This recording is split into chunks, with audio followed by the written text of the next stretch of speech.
우리 이제 마태복음 5장을 좀 열어보겠습니다.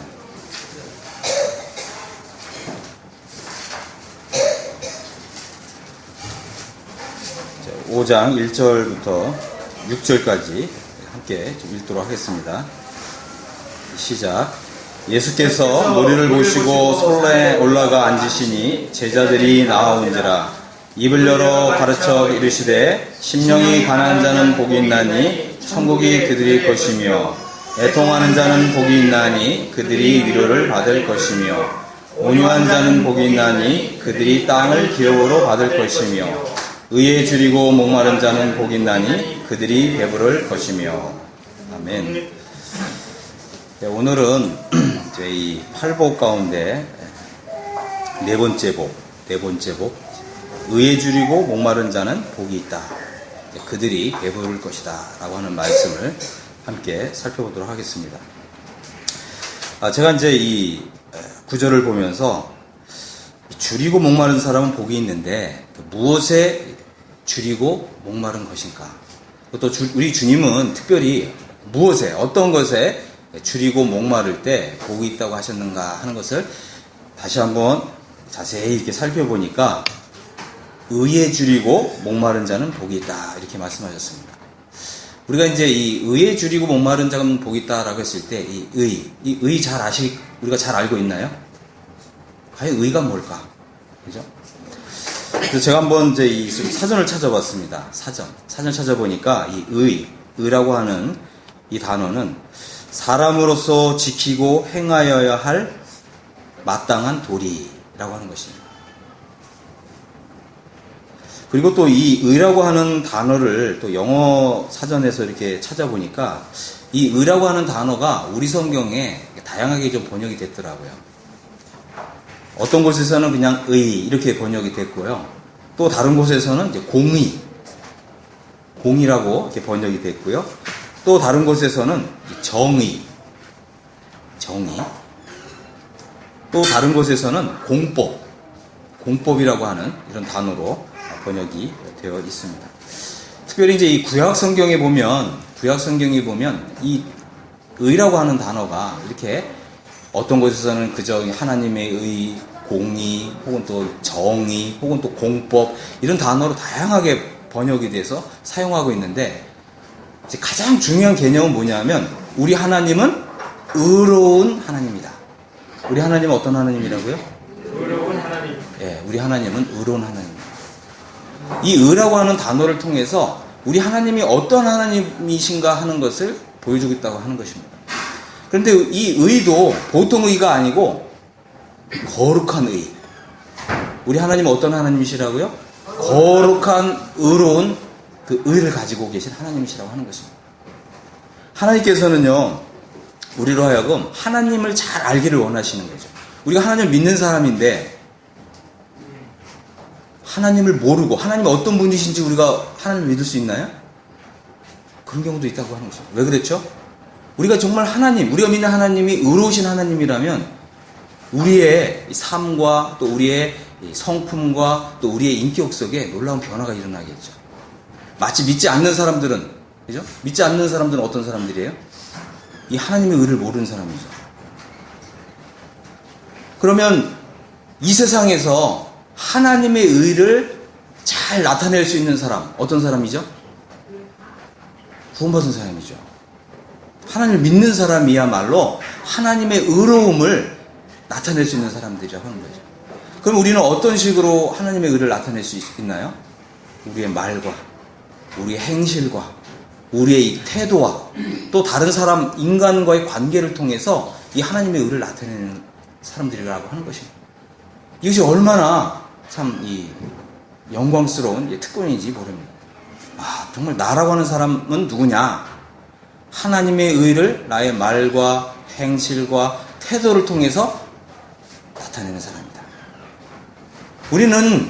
우리는 이제 이런 하나님을 잘 이렇게 생각하지 못한 채 그저 나는 이제 구원받은 사람이야. 이렇게만 나 자신을 이렇게 생각하는 경우가 많이 있습니다.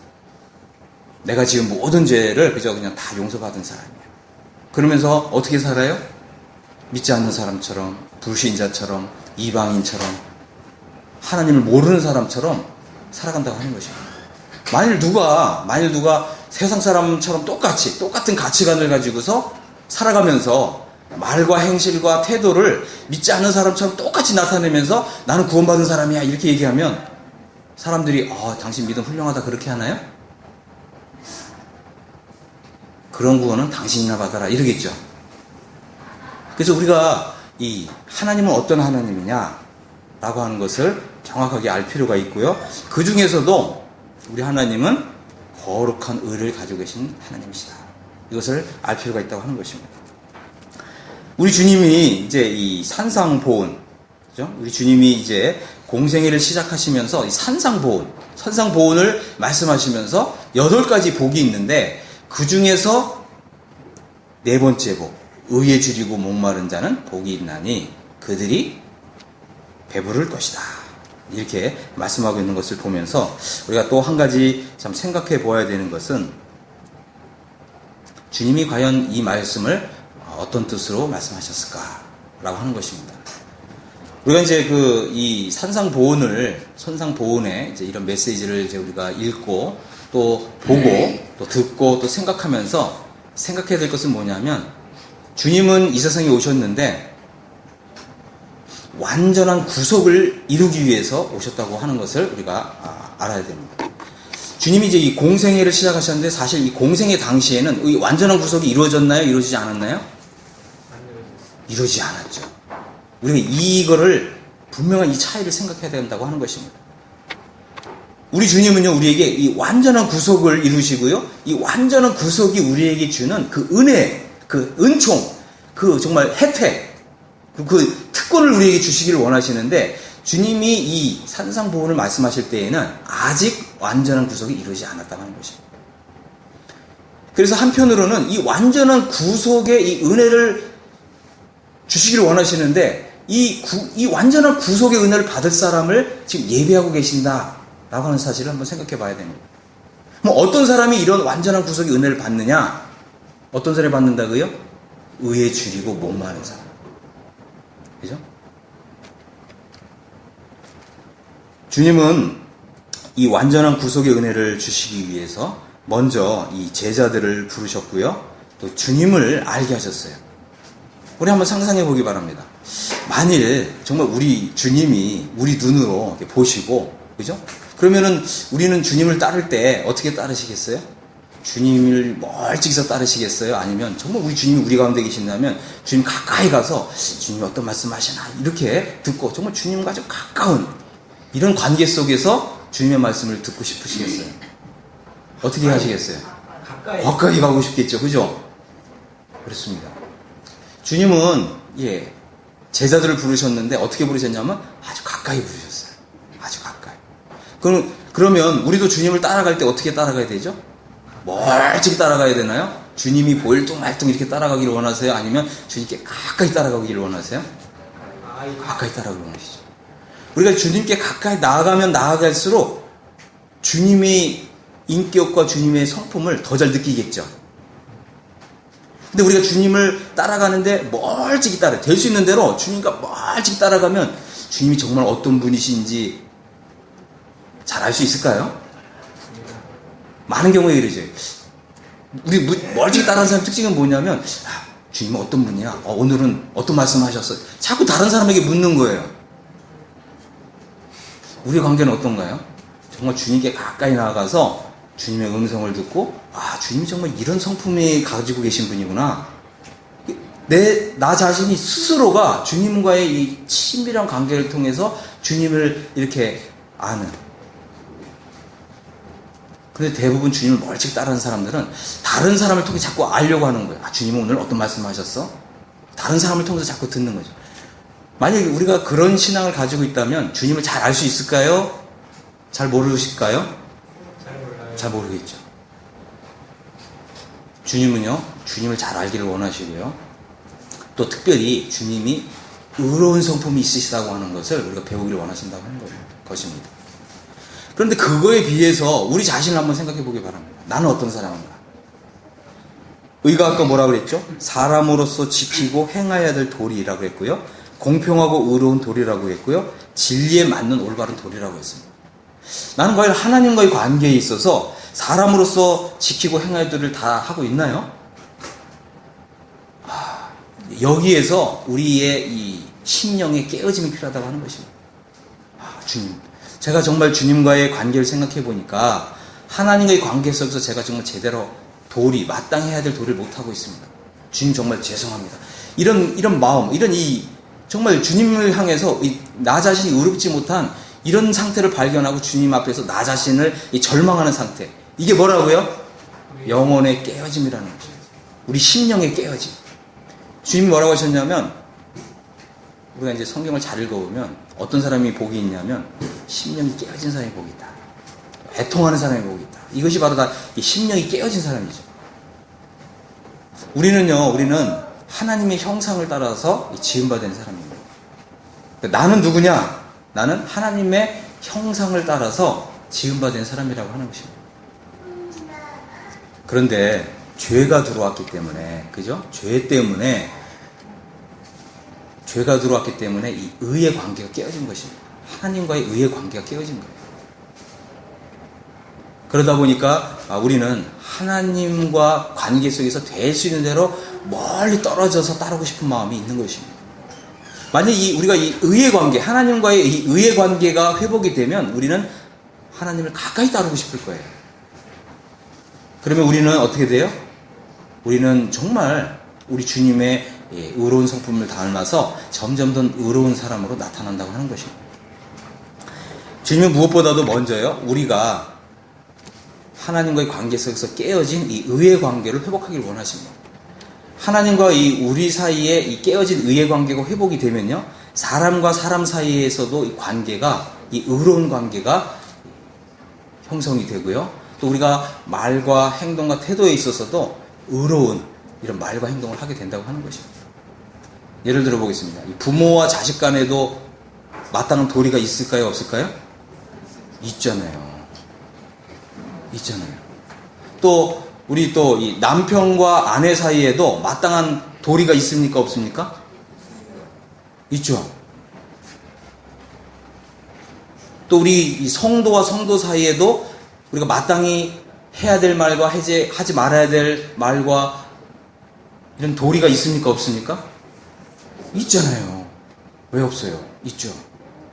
또 심지어는 우리 연장자가 또 나보다 더 나이 어린 사람들을 대하는 이 도리가 있습니까? 없습니까? 있죠.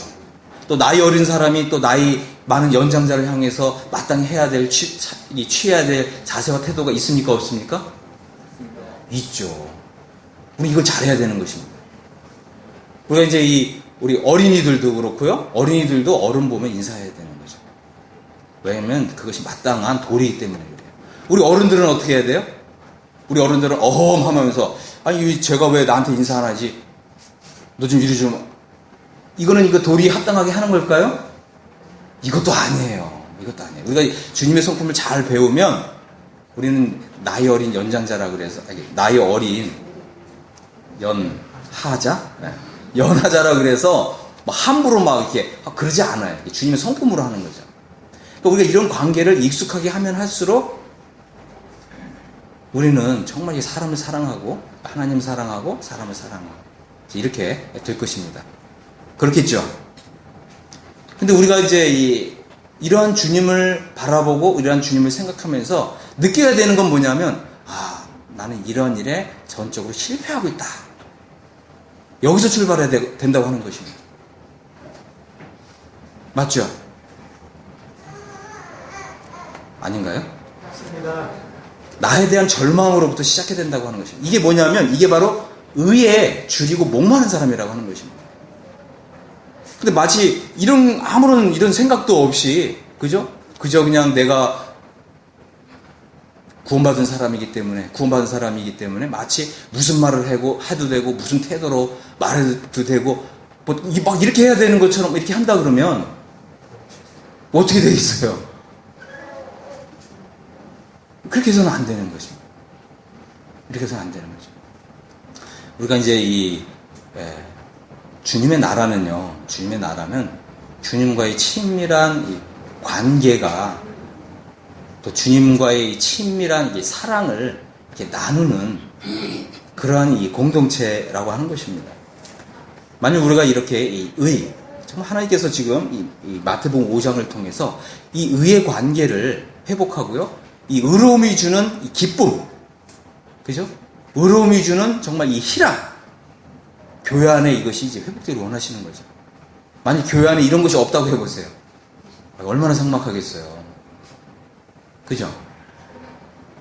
그래서 이 무엇보다도 교회는, 오늘날 이 교회는 하나님과의 의로운 관계가 회복된 곳이고요.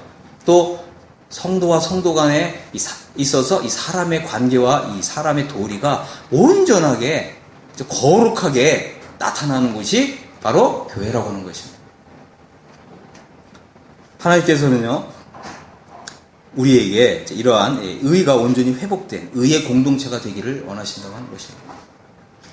의의 공동체, 그렇죠? 의를 통해서 하나님과의 관계 속에서 이 의로움을 정말 나누고 누리고, 또 성도들과의 관계 속에서 이 의로움을 서로 기뻐하고 즐거워하고, 이것이 회복되지 않는다면 진정한 의미에서 정말 하나님의, 우리가 이 나라의 백성이 되었다 이렇게 말할 수가 없는 것입니다. 또 이런 관계가 우리 교회 속에서 온전하게 회복되지 않는다면 우리는 정말 교회다운 교회가 될 수 없다고 하는 것입니다. 그래서 우리는 주님 앞에서 이 의라고 하는 정말 이 중요한 이 진리를 가지고서 우리 자신을 한번 살펴볼 필요가 있고요. 정말 내가 이런 부분을 여지까지 생각하지 못했구나. 내가 정말 하나님과의 관계 속에서 이러한 이 의를 회복하지 못했구나. 또 사람과 사람과의 관계에 있어서, 또 성도와 성도의 관계에 있어서 이런 부분을 잘 하지 못했구나. 주님 정말 죄송합니다 라고 하는 이런 마음과 태도를 가지게 될 때 어떻게 된다고요? 배부르게 될 것이다. 무엇으로요? 의로. 이것을 주님이 우리에게 깨우쳐 주시기를 원하시는 것입니다. 아까 말씀을 드렸지만요, 주님이 이 팔복을 말씀하실 때에는 완전한 구속이 이루어지기 전이었고요, 주님은 우리에게 이 완전한 구속의 은혜를 주기를 원하신다고 말씀을 드렸습니다. 자, 그렇다면 이 완전한 구속은 무엇일까요? 이것을 좀 말씀을 좀 드리겠습니다. 완전한 구속이라고 하는 것은, 그죠? 이미 이제 구약 성경을 우리가 살펴보면 이 구속의 개념은 있었어요. 구속의 개념은 뭐죠? 한마디로 한다면 뭐예요? 내가 할 수 없는 것을 하나님이 대신해 준다고 하는 개념입니다. 그죠? 구속이 왜 필요하냐면, 나라고 하는 사람이 지금 죄 아래 팔려가지고 의를 전혀 행할 수 없는 상태에 떨어진 거예요. 하나님은 그 상태에서, 이 죄악된 상태에서 나를 꺼내주시는 거예요. 내 힘으로 할 수 없는 거를 하나님이 힘으로 해주시는 것이 바로 구속의 중요한 개념입니다. 그러니까 내가 죄 아래 팔려서 의를 행할 수 없는 상태에 떨어졌는데 주님이 나를 그 상태에서 꺼내주셔서 나를 의라고 하는 이 반석에 나를 딱 세워주시는 게 이게 구속의 개념인데, 이 구속의 개념은 구약시대에도 있었어요. 하지만 이제 주님이 우리에게 주시길 원하시는 구속은 뭐냐면 완전한 구속입니다. 무슨 구속이요? 완전한 구속. 그래서 이 구속의 개념은 이런 개념이 있습니다. 예를 들어서 하나님께서요, 이스라엘 백성들에게 이렇게 땅을 주셨어요. 땅을 다 기업으로 이렇게 나눠주셨는데, 이제 우리가 이제 어찌어찌 이렇게 이제 생활을 하다 보니까 돈이 필요하고 다른 사람에게 돈을 빌렸는데 돈을 못 갚는 거예요, 이스라엘 백성이. 그럼 어떻게 돼요? 자기가 가지고 있는 땅을 팔아버리는 거죠. 근데 하나님께서 어떻게 하셨냐면, 그죠? 근데 이것이 이제 저보다 더 아주 심각하게 되면 어떻게 되냐면, 이스라엘 백성들 이런 일이 있었어요. 자기 아내도 팔아요. 우리 성경 잘 읽으시면 이런 얘기 나옵니다. 자기 아내도 팔고, 그 다음에 너무 가난이 또 극심하니까 또 어떻게 해요? 자기 자식도 팔아요. 자기 자식, 심지어는 마지막에는 최종적으로 뭘 팔아요? 자기의 몸까지 팔아버리는 거예요. 근데 하나님께서 참 놀라우신 분인데, 하나님께서 희년이라고 하는 걸 두셨어요. 희년. 희년은 뭐냐 하면 50년이 딱 되면 다시 원상복구 딱 시켜주세요. 팔렸던, 그죠? 이 구속의 개념은 뭐냐면, 그죠? 나 자신도 노예로 팔아버렸잖아요. 자식도 다 팔고. 그러니까 만약에 우리가 이제 이스라엘 백성이라면 나 자신을 한번 생각해 보세요. 뭐가 남아있죠? 뭐가 남았어요? 하나님이 나에게 기업을 주셨는데 땅도 팔았죠, 아내도 팔았죠, 자식도 팔았죠, 심지어 자기 자신까지 노예로 팔아버린 상태. 뭐가 됐어요? 한마디로 폭망한 거죠. 폭망. 폭망이라는 거 아세요? 폭망. 폭삭 망한 거예요. 그러니까 그때 하나님 앞에서 어떤 마음을 가져요? 애통하는 마음, 심령이 깨어진 마음을 갖는 거죠. 하나님. 그러면 이 사람은 어떻게 기도하죠? 주님, 저에게 구속이 필요합니다. 그렇게 기도하는 거예요.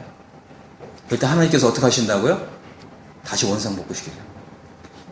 이 노예 상태에서요, 나를 건져서, 노예 상태에서 완전히 나를 해방시켜 주셔가지고, 나를 완전한 자유인의 상태.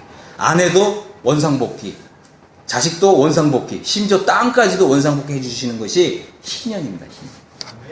그래서 이 신년이 뭐냐면 바로 구속의 해라는 거예요. 구속의 해. 신년, 구속의 해. 이것이 바로 구속의 개념입니다. 그런데 주님이 오신 건 뭐라고 그랬죠? 우리에게 완전한 구속을 주신다고 그랬죠. 이것보다 더 큰 거예요. 그죠? 그래서 완전한 구속이라고 하는 것은 이제 첫 번째, 완전한 죄사함을 받는 것입니다. 자, 이사야 53장을 한번 열어보겠습니다. 완전한 이 구속에는 두 가지 개념이 있는데요. 하나가 뭐냐면 완전한 죄사함을 받는 것입니다. 이사야 53장을 한번 열어보겠습니다. 자, 여기 이사야 53장을 보면 주님이 이런 말씀하셨어요. 5절부터 보겠습니다. 그가 찔림은 우리의 허물 때문이요 그가 상함은 우리의 죄악 때문이라. 그가 징계를 받음으로 우리는 평화를 누리고 그가 채찍에 맞음으로 우리는 나음을 받았도다. 우린 다 양 같아서 그릇 행하여 각기 제 길로 갔거늘 여호와께서는 우리 모두의 죄악을 그에게 담당시키셨다. 우리 주님이 오신 것은요, 그죠? 이 구속, 완전한 구속을 이루어주시는 것인데 그 가운데 첫 번째 완전한 죄사함을 주시는 거예요. 근데 우리가 한 가지 생각해야 될 건 뭐냐면 우리가 지은 죄는요 그냥 값없이 이 죄가 용서되는 것이 아니라고 하는 것입니다. 피 흘림이 없으면 죄가 용서되지 않는다고 하는 것입니다. 그런데 우리의 상태가 너무나 절망적인 상태이죠. 그죠? 땅도 빼앗겼죠. 우리 아내도 빼앗겼죠. 자식도 빼앗겼죠. 심지어 나 자신까지도 완전하게 다 그냥 강탈당한 상태. 여기서 정말 이 벗어나길 원하고 구속받기를 원하는데, 그죠? 하나님께서는 어떻게 하셨냐면, 내가 그 죄 아래 팔린 상태에서 벗어나려면 대가가 지불돼야 된다는 거예요. 근데 우리가 지불할 수 있어요, 없어요? 완전히 폭망했는데? 없습니다. 없잖아요. 그래서 예수님이 오셨는데, 그 대가를 누가 지불하신다고요? 하나님이 지불하신다. 아시겠습니까? 만일 우리 이제 어느 누가 여러분 우리 가운데 한 100억 정도 빚을 졌어요. 100억 정도 빚을 지면 어떻게 하죠 보통? 파산 선고하잖아요. 파산 선고. 100억 갚을 수 있어요? 100억 돈이 있으면 그걸 갚죠. 근데 100억의 빚을 지고 더 이상 못 갚으면 어떻게 돼요? 파산 선고하는 거죠. 이 파산 선고 받은 사람이 완전히 회복되려면 어떻게 해야 돼요? 100억 다 갚아야 되잖아요. 그런데 예를 들어서 이제 누군가가 아주 선한 의인이 와서 이 100억을 대신 딱 갚아주면 그러면 회복할 수 있을까요? 없을까요? 회복됐습니다. 회복되잖아요. 누군가 이 100억을 갚아주면 나로서는 이 100억이라고 하는 돈을 갚을 수가 없어서 파산 선고를 했는데 만일 누군가 정말 의로운 사람이 이 100억을 딱 갚아주면 바로 신용 회복되죠? 네. 이게 구속의 개념이라고 하는 것이죠. 우리는 죄 때문에 완전히 폭망한 사람들인데 바로 이 의로우신 예수님께서 오셔가지고 그죠? 우리 대신 이 의를 딱 지불해 주시는 거예요. 네. 그래서 나로 하여금 그죠? 오로지 온통 이 죄악이고 죄악된 상태고 죄의 노예 아래 떨어진 사람을 예수님께서 자기의 목숨을 내놓으시고 자신의 의로움을 딱 주셔가지고 나를 거기에서 완벽하게 회복시켜 주시는 거. 아멘. 이게 구속이라는 거예요. 이 구속도 어떤 구속이냐면 완전한 구속. 자, 이사야 다시 53장 5절을 보고 있습니다. 그가 찔림은요. 예수님이 오셨는데 왜 오셨냐? 왜 오셨다고요? 그가 찔림은 우리의 허물을 네. 내가 지불해야 될 모든 죄의 삭을 대신 지불하시기 위해서 오셨다고 하는 것입니다. 그러니까 예수님이 대신 찔리신 거예요. 내가 찔려야 되는데, 내가 지은 죄 때문에 내가 찔려야 되는데 예수님이 찔렸다는 거예요. 그가 찔림은 우리의 허물 때문이에요. 주님이 찔리신 것은 나의 허물 때문인 거예요. 그죠? 그가 상함은 우리의 죄악 때문이라. 주님이 상하셨어요. 우리의 죄악 때문에. 그가 징계를 받음으로 우리는 평화를 누리고 그가 채찍에 맞음으로 우리는 나음을 받았도다. 주님이 십자가에서요, 찔리시고 상하시고 채찍에 맞으셨는데 그 이유는 뭐냐면 주님이 그 피가 다 쏟아 부어지기 위해서요. 왜냐하면 그 피가 흘려져야 돼요. 주님의 이 피가 흘려져야 되고 주님의 이 피값이 지불되어야 내가 지은 모든 죄에서 완전한 구속을 받는 거예요. 근데 예수님이 2000년 전에 이 일을 하셨다고요? 예, 하셨다고요. 다시 말씀을 드리면 마태복음 5장은 주님이 이 완전한 구속을 이루시기 전에 하신 말씀인데 우리는 이미 이 일이 이루어진, 그래서 우리가 예수님을 믿는 것은 뭐냐면 예수님이 십자가의 공로로 내가 완전한 죄사함을 받았다. 이것이 지극히 정상적인 믿음이라고 하는 것입니다. 그런데 주님은요, 자, 이제 이사야 60장을 보겠습니다. 이사야 60장에 보면 주님 이런 말씀을 했어요. 60장 21절에 보면, 그렇죠? 내 백성이 다 의롭게 되어 이렇게 했어요. 와, 굉장히 놀랐죠? 내 백성이. 이 말씀은 뭐예요? 이 말씀은 우선적으로는 이스라엘이에요. 이스라엘 민족. 이스라엘 민족이 다 의롭게 된대요. 우리가 이제 이 구약 성경을 읽어보면 또 특별히 이사야 성경을 보면 이스라엘 백성 중에서 온전한 사람이 하나도 없다 그랬어요. 그런데 이제 마태복음에 보면 뭐라 그래요? 예수님께서 오신 이유는 저를 예수로 하라. 이는 뭐라 그랬어요? 이는 주의 이 백성을 저희 죄에서 구원할 자신이라. 그래서 이 천국에 주님이 오셨는데 바로 이 천국을 이루어주시기 오신 거예요. 이 온 세상을 천국으로 이루어주시는 거예요. 그러니까 이사야 성경에서는 이스라엘 백성들을 향해서만 이 약속을 주셨는데 이제는 뭐예요? 누구든지 예수님이 나의 주님이시다 이렇게 믿는 사람들은 다 천국 백성이 되는 거예요. 천국 백성이 된다는 말은 뭐냐면 뭐라고요? 다 의롭게 된다. 이해하셨죠? 자, 그런데 하나님의 이 약속은 뭐냐면 천국 백성이 다 의롭게 되는 것인데, 근데 어느 정도로 의롭게 되느냐? 자, 이제 이사야 45장으로 한번 가보겠습니다. 45장 8절을 보면 이런 말씀이 있어요.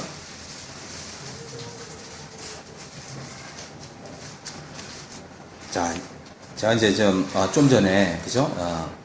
완전한 구속은 두 가지 의미가 있다 그랬습니다. 첫 번째가 뭐라고 그랬죠? 완전한 구속은 첫 번째 뭐라고 그랬죠? 완전한 죄사함을 받는 것이다 그랬습니다. 그죠? 예수님 십자가에 흘리신 보혈을 통해서 우리는 우리의 모든 죄가 다 용서받아요. 그죠? 근데 우리가 우리의 죄가 용서되는데 어느 정도로 용서되냐면 단번에 영원히 용서가 됩니다. 왜 그렇죠? 이것은 예수님의 그 보혈의 그 권능 때문에 그래요. 예수님이 피가 가지고 있는 효력 때문에 그래요. 예수님이 그 흘리신 그 보혈, 가치 때문에 그래요. 예수님은 보통 분이 아니잖아요. 예수님은 그저 선지자 중에 한 명이 아니잖아요. 그죠? 예수님은 그저 어떤 이 아론과 같은 어떤 제사장 중에 그저 그런 한 분이 아니잖아요. 예수님 누구시라고요? 하나님의 아들이신 분. 하나님의 아들이신 분이 십자가에서 그 흘리신 그 피는 우리의 모든 죄를 용서하고 속죄하되 단번에 영원히 속죄한다고 하는 것입니다. 그래서 예수님의 이 완전한 구속은 첫 번째 완전한 죄사함을 우리에게 가져다 주는 것입니다. 두 번째는 뭐냐면 두 번째는 완전한 의로움을 주는 것입니다. 무엇을 준다고요? 완전한 의로움을 줍니다. 자, 이제 한번 보겠습니다. 이사야 45장 8절 한번 읽어보겠습니다. 시작. 하늘이여 위로부터 공의를 뿌리며 구름이여 을을 부을지어다. 땅이여 열려서 구원을 싹트게 하고 공의도 함께 움돋게 할지어다. 나 여호와가 이 일을 창조하였느니라. 자, 보겠습니다. 하늘로부터 뭐가 내린다는 거예요? 공이요. 하늘로부터 공이가 비처럼 쏟아부어진대요. 근데 이 공의는 그죠? 우리 사람의 의가 아니라는 거예요. 사람이 의로운들 공의로울 수가 있나요? 그런데 이 공의는 하늘로부터 내려오는 공이라는 거예요. 이 말은 뭐냐면 하나님의 의라고 하는 거죠. 그런데 하늘로부터 하나님께서 이 하나님의 공의를 비처럼 내려주셔가지고, 자, 한번 보겠습니다. 지금 만일 지금 뭐 비가 안 오는데 우리가 이제 소나기가 막 쏟아진다고 해보세요. 근데 우리가 우산도 없이 만약에 이 밖에 나가서 이 소나기를 맞으면 어떻게 되죠? 다 젖죠. 어느 정도로 젖나요? 흠뻑 젖는다. 또요? 폭삭 젖는다. 또요? 왕창 젖는다. 또요? 자, 보십시오. 하나님께서 우리를 의롭다고 하시는데 어느 정도로 의롭게 하신다고요? 하늘에 이 소나기를 부어서 완전히 젖게 하실 정도로. 뭘로 젖어요? 의로요. 공의로. 하나님이 우리를 의롭게 하실 때는 이 정도로 우리를 의롭게 하신다는 거예요. 자, 만약 우리가 예수님을 믿고서요 의로워진다면 어느 정도로 의로워진다고요?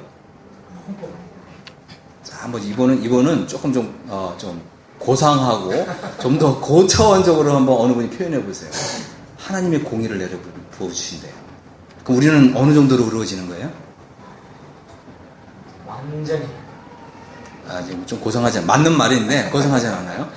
자, 하나님의 공의를 비처럼 내려보내 주시는데 만일 그럼 우리가 이 비를 흠뻑 맞아가지고 이 정도로 의로워지는데 어느 정도까지 의로워지는 거예요? 예? 겁나게 많이. 겁나게 많이요. 예, 좋습니다. 예. 처음부터 마지막까지. 예. 운동한다 말씀했어요. 예? 뭐라고요? 예. 그 정도가 아니죠. 예. 다시 한번. 하나님께서 의를 하늘에서 비처럼 내려주시는데 하나님의 공의를 내려주신대요. 우리는 의롭게 되는데 어느 정도로 무엇으로 이렇게 우리 자신이 완전히 적셔지냐? 공의로 그렇죠. 예. 근데 무슨 공의? 완전. 좋아요. 아주 좋아요.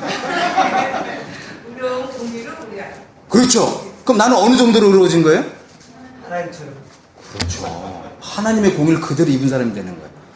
하나님의 공의로우시잖아요? 하나님 어느 정도로 공의로우시죠? 하나님처럼.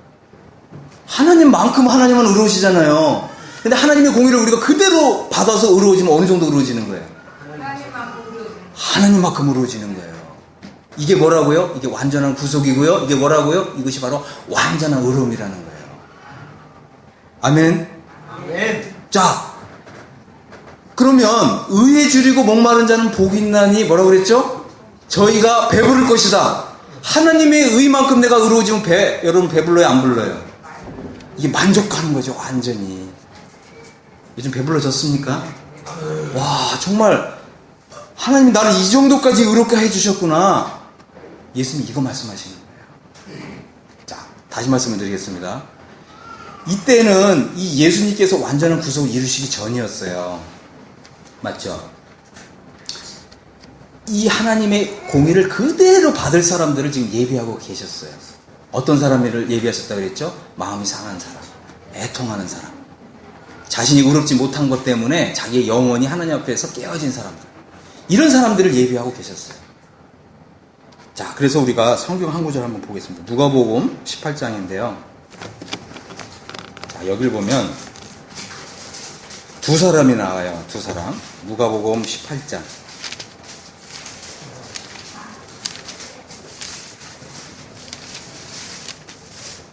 (9절) 또 자기를 의롭다고 믿고 다른 사람을 멸시하는 자들에게 이 비유로 말씀하시되 두 사람이 기도하러 성전에 올라가니 하나는 바리새인이요 하나는 세리라.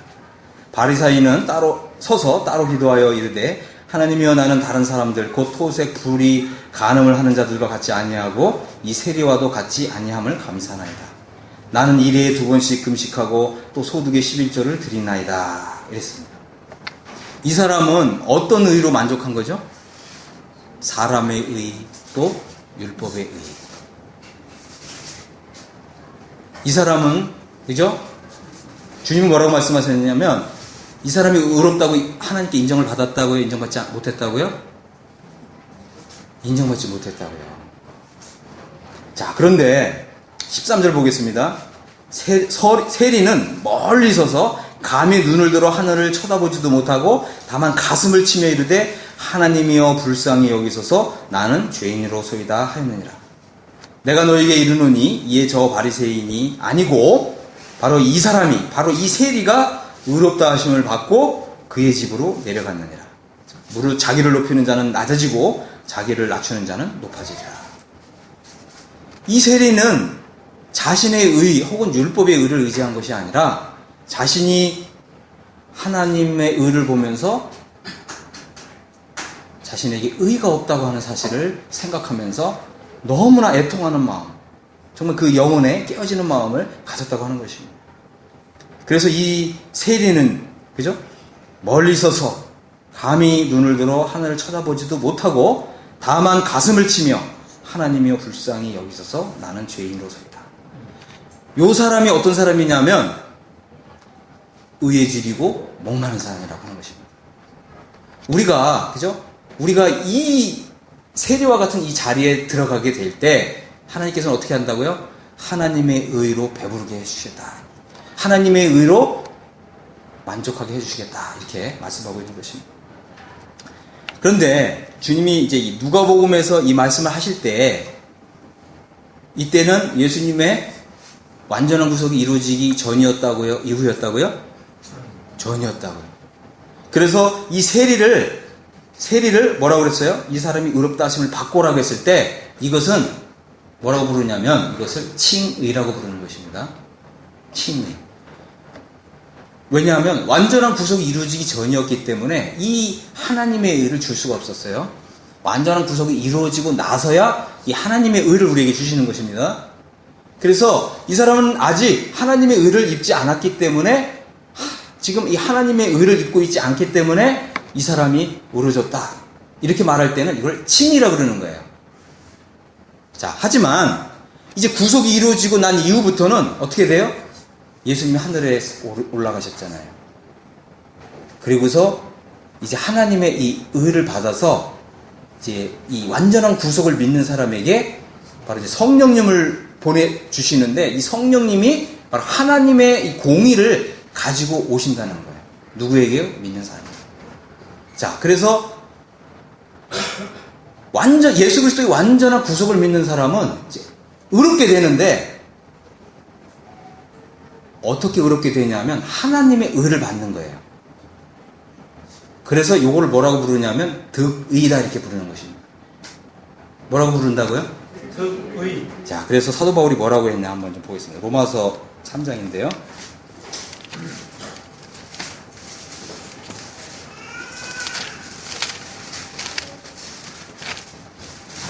로마서 3장 21절부터 보겠습니다. 로마서 3장 21절 22절 같이 한번 읽겠습니다. 시작. 이제는 율법 외에 하나님의 한 의가 나타났으니 율법과 선지자들에게 증거를 받은 것이라.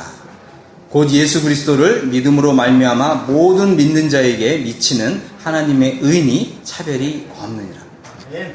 자, 그렇습니다. 만일 우리가 우리의 행위를 통해서 의롭게 된다라고 한다면 그 의의 차이가 있겠죠. 차이가 있어요, 없어요? 있습니다. 있죠. 근데 우리가 예수 그리스도를 믿음으로 말미암아서 예수 그리스도의 그 십자가에서 이루신 완전한 구속을 믿음으로써 만약 하나님 우리에게 하나님의 의를 주신다고 하면 다 똑같잖아요. 차별이 없죠. 바울이 뭐라고 그랬어요? 예수 그리스도를 믿는 사람은 하나님의 의를 받는다 이것입니다. 자, 이것도 한 구절만 좀 더 보겠습니다. 빌립보서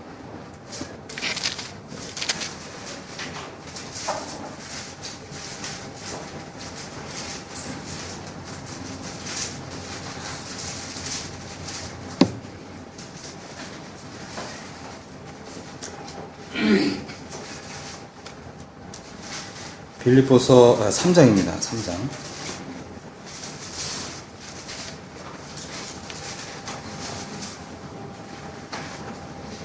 9절 보겠습니다. 9절. 사도 바울이 이런 얘기를 했습니다. 내가 이제 예수 그리스도를 아는 지식, 그죠? 또 예수 그리스도께서 십자가에 이루신 완전한 구속을 아는 지식이 가장 고상하다. 이렇게 얘기했고요. 9절에서 이제 그 안에서란 말은 그리스도 안에서 발견되려 함이니 내가 가진 의는 율법에서 난 것이 아니요 오직 그리스도를 믿음으로 말미암아 난 것이니 곧 믿음으로 하나님께로부터 난 의라. 하나님께로부터 난 의. 율법에서 나는 의가 아니고 하나님께서 나는 의를 나는 가지고 있다. 이것이 바로 완전한 구속을 믿는 믿음인 것입니다. 자, 만일 한번 생각해 보시기 바랍니다. 내가 지금 하나님의 의를 지금 아까 뭐라고 했어요? 비처럼 내려 부어주시는 거잖아요. 그죠?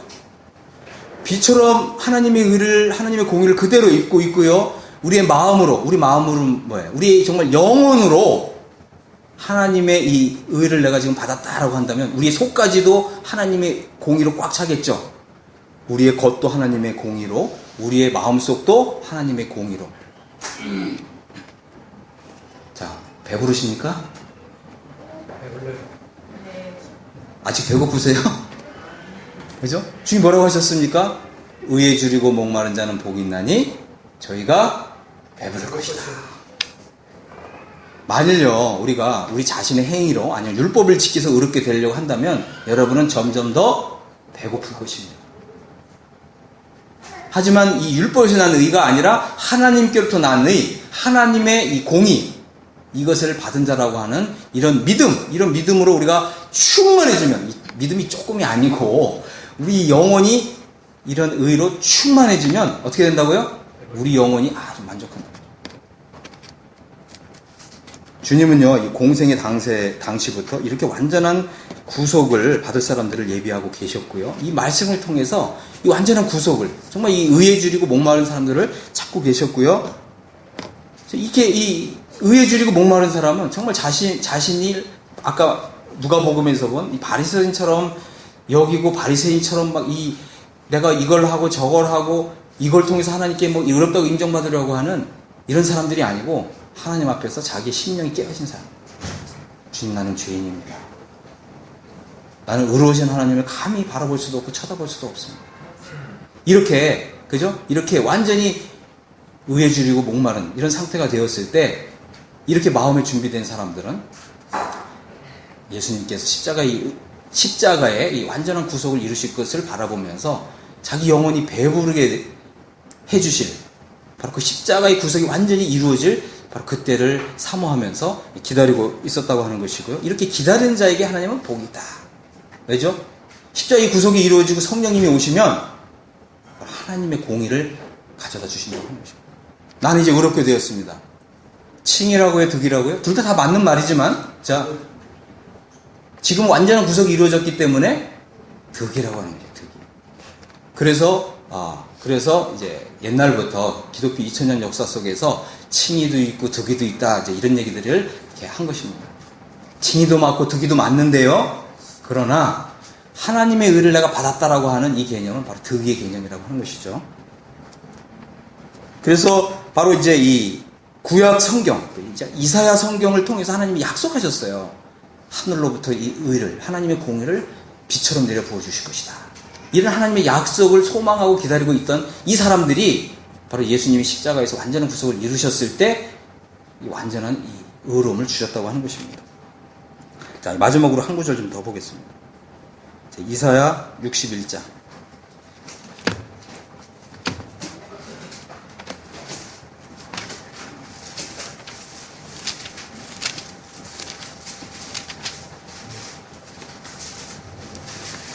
(10절을) 좀 보겠습니다. 10절. 이사야 61장 10절. 자, 제가 61장 10절 읽고요. 우리 성도님들이 11절 한번 읽겠습니다. 그렇죠? 자, 자, 제가 10절 읽고요. 우리 성도님들 11절 읽습니다. 시작. 내가 여호와로 말미암아 크게 기뻐하며 내 영혼이 나의 하나님으로 말미암아 즐거워하리니 이는 그가 구원의 옷을 내게 입히시며 공의의 겉옷을 내게 더하심이 신랑이 사모를 쓰며 신부가 자기 보석으로 단정함 같게 하셨습니다. 땅이 썩을 내며 전선이 흙이 뿌리고 있듯이 이렇게 하시듯이 주 여호와께서 공의와 찬송을 모든 나라 앞에 쏟아나게 하시리라. 네, 그렇습니다. 하나님의 공의를 받은 자가 되었다고 하는 정말 이러한 이 은혜를 생각하고 이런 감격을 생각하면 우리는 어떻게 해요? 정말 주님으로 말미암아서 내가 크게 기뻐하고 내 영혼이 하나님으로 말미암아 즐거워한다는 거예요. 우리 마음이 정말 배부르고 우리 영혼이 정말 만족하고 정말 주님이 나를 위해서 이런 일을 해주셨다니 나에게 이런 공의를 주셨다니 근데 이렇게 하나님이 나에게 공의를 덧입혀 주셨다라고 하는 믿음을 가진 사람은 어떻게 해요? 그가 내게 구원의 옷을 입히셨고 공의의 겉옷을 내게 더하셨다. 마치 신랑이 사모를 쓰며 신부가 자기 보석으로 단정함 갖게 하셨다. 그럼 주님이 신랑이시잖아요. 나는 누구라고요? 신부잖아요. 신부. 근데 이 신부는 가장 아름다울 때 아니에요? 그죠? 결혼식 하는 날 신부의 옷을 입었을 때 가장 아름다운 모습. 주님은 우리가 신앙생활을 하는데 어떤 모습으로 신앙생활을 하기를 원하시냐면 신부가 자기 보석으로 단정함 갖게 하나님의 공의로 자기 자신을 이렇게 딱 단정한 상태에서 주님을 찬양하고 찬송하고 주님을 기뻐하면서 신앙생활 하기를 원하신다고 하는 것입니다. 그럴 때 주님은 어떻게 하신다고요? 이제 이 땅이 싹을 내고 동산이 거기 뿌린 것을 움돋게 함같이 이제 주님은 이제 우리에게서 우리의 삶 속에서 이제 공의와 찬송을 솟아나게 하신다. 제가 이제 또 다음에 또 주님이 또 허락하시면 이제는 우리가 이제 믿음으로 의롭게 되었고요. 믿음으로 하나님의 공의를 입은 자가 되었습니다. 이제 하나님께서는 이렇게 믿음으로 하나님의 공의를 입은 자들에게 무엇을 기대하신다고요? 우리 자신에게도 이 공의가 흘러나오길 원하십니다. 다음 시간에는 이제 그런 부분들을 이제 살펴보기를 원합니다. 우리가 이제 의롭게 되는 데는 순서가 있죠. 믿음으로 먼저 의롭게 되고요. 우리 영혼이 만족하고 우리 영혼이 하나님 앞에서 정말 배부르고요. 또 우리가 정말 신부처럼 하나님의 의로 우리 자신을 이렇게 탁 입고 있는 이런 상태에서 신앙생활을 할 때 거기서 뭐가 흘러나온다고요? 의로운 열매들이 이제 흘러나옵니다. 우리가 다 이렇게 되길 바랍니다. 아멘. 오늘은 어떻게 해요? 우리는 하나님의 의로 배부르시죠? 영혼이 정말 만족하시죠? 아멘. 기도하고 마치도록 하겠습니다. 주님 감사합니다. 산상보훈의 네 번째 복, 의에 줄이고 목마른 자는 복이 있나니 이렇게 말씀하셨고요. 또 하나님의 의로 우리의 영혼을 배부르게 해주신 주님 감사합니다. 주님께서 완전한 구속을 이루어주셨습니다. 완전한 죄사함을 받게 해주셨습니다.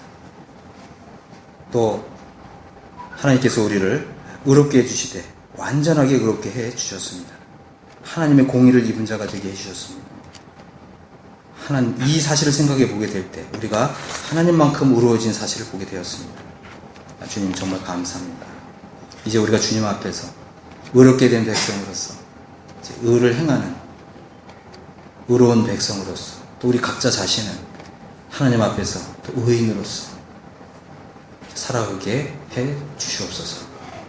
또 우리가 참 신랑이신 주님 앞에서 정말 신부처럼 아름다운 보석으로 우리 자신을 단정하고 또 하나님의 공의를 정말 예복처럼 입은 사람으로서 우리 주님 앞에서 의를 행하며 또 의라고 하는 싹을 내며 또 의라고 하는 아름다운 꽃을 내는 또 많은 의의 열매를 맺는 이러한 사람들로 서게 해 주시옵소서. 우리 예수 그리스도의 이름으로 아버지 하나님께 감사하고 기도했습니다. 아멘. 아멘.